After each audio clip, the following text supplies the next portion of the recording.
In this bed I have some peas that I need to trellis, my parsnips that seeded from last year. I have some broccoli rabe and some turnips. I'm going to trellis the peas today. We're going to get some rain, but I don't think that I'm going to need to cover this bed again. I'll have to check to see if it's going to be very, very stormy.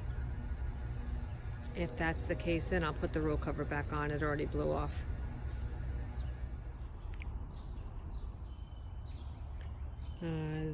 Got something accomplished today in the garden. I put up this trellis in the center of the bed to hold up my peas. This one was 140 inches long. And I have a little pole in the center to keep it sturdy so it doesn't rock back and forth, especially when the weight of the plants get on it.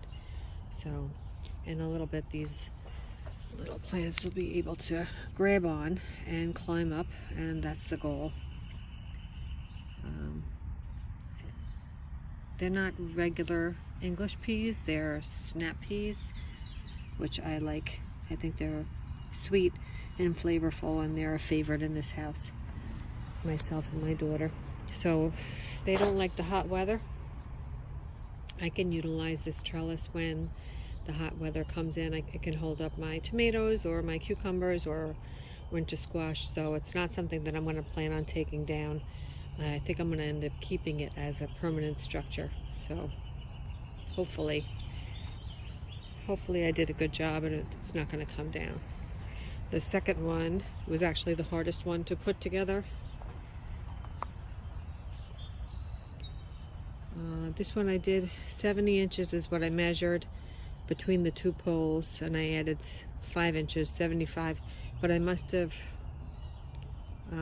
measured in the middle and not at the bottom. I think the poles are farther apart at the bottom, so it was a little snug, and it took me a little longer to put it together. I really thought I was going to knock my plants over. So last year I had netting, like deer fence netting, like probably about this size, tiny, holding up my plants. It stretched out in the heat, and the leaves of the peas actually curled into the squares and they got stuck in there, and then that was the end of the plant. It kind of rolled up into a ball. So you know the old adage, measure twice, cut once? Yeah, I didn't do that this time. I even thought about it. I was like, oh no, I measured correctly. I knew what I was doing. I did it right. I don't need to measure it again. And I should have spent the extra, 30 seconds to just measure it one more time and make sure that I measured it on the bottom of the post and the top to make sure I had enough length to it. This metal is also rolled in a bowl, so it's not completely straight, but that was part of my issue.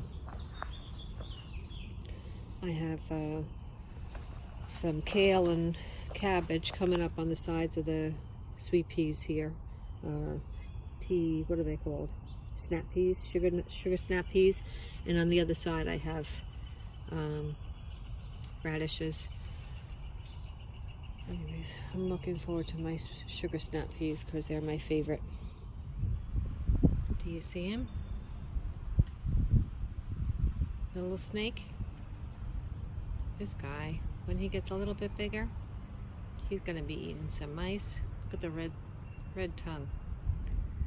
I know that means he's stressed.